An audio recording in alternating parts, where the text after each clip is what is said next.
One of my favorite and one of the most beneficial features that Sony added with their new system with the release of the Sony A7S III in late 2020 was the transition speed and the subject shift sensitivity controls for video.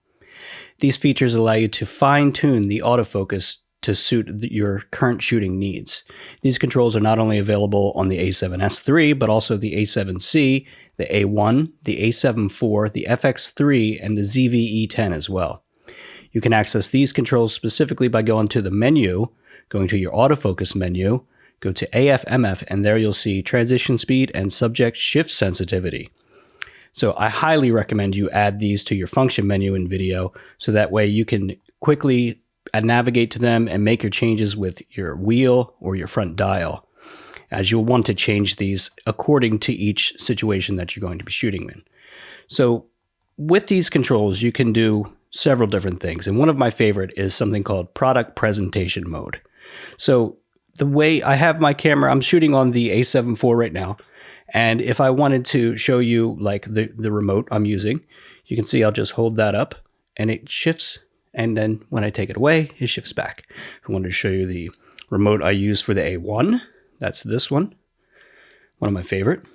If I wanted to show you the A1 itself, I can just hold it up and it automatically just detects it, focuses on it, and then when I take it away, it focuses back. It can get pretty detailed. As long as I obscure my face, it'll focus on the featured object. So this is how I remember the A7S III and the A7C working. It pretty much exactly the same. It's exactly what you would want from a product presentation. If I were to hold this up over here, it doesn't pick it up. If I hold this remote up over here, it does not pick it up. Even if I hold it way in the foreground, it just doesn't pick it up until I block my face. Pretty cool. Works well. Another mode that you can use in the same, or kind of the opposite, would be the talking head mode. And you do that by switching your subject shift sensitivity and your transition speed both to 1. So I'm going to switch to that right now and show you the difference.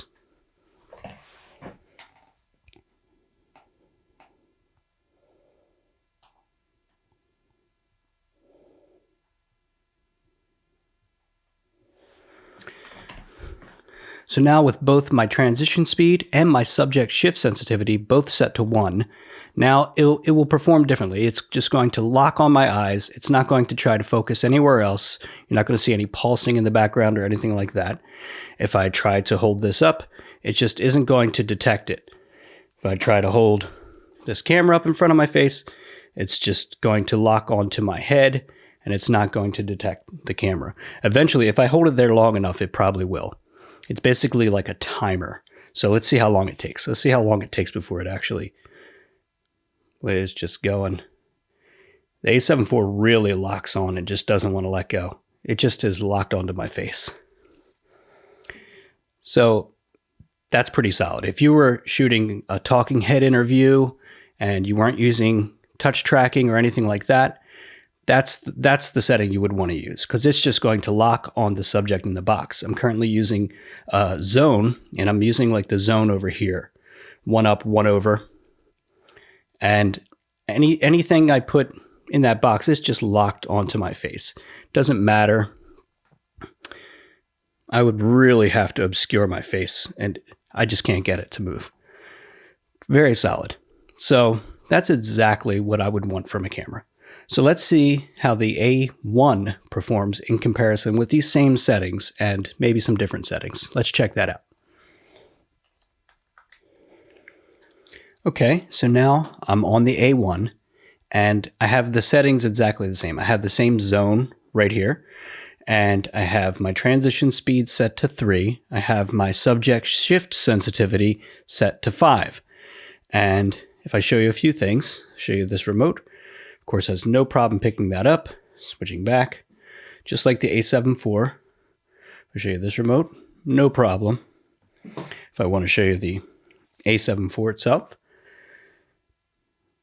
picks it up, transition seems to be exactly the same. If I wanted to show you some smaller stuff like the CF Express Type A card that I'm using here in the A7IV, the Pro Grade 160 gig CF Express Type A, or it's a little fidgety, or the Pro Grade V90 256 gig that I have in slot 2, picks it up no problem.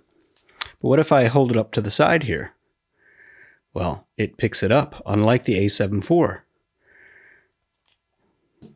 What if I hold up something very small? It picks it up, no problem. What if I held up nothing? Picks it up as well.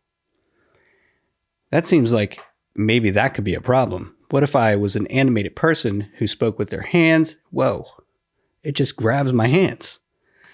Maybe I just have the subject shift sensitivity set too high. So I'm going to set it down to 4 and see if that makes a difference.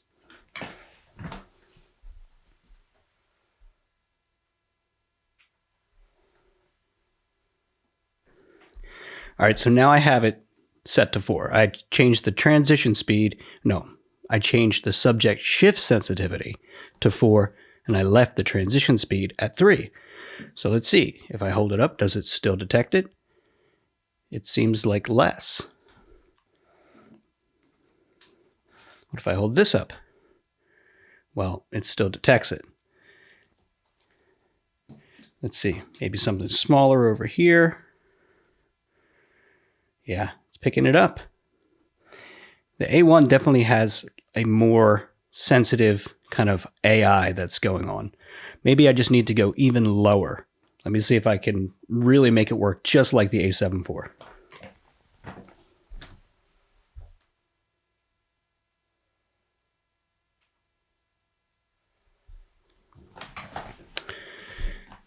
So now I have both my subject shift sensitivity and my transition speed both set to 3, which is the default setting. So let's see here. Now if I hold this up, it shifts to it. It takes a little bit more, but it definitely does shift to it.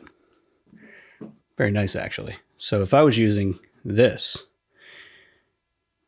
it takes a little while, but it does shift.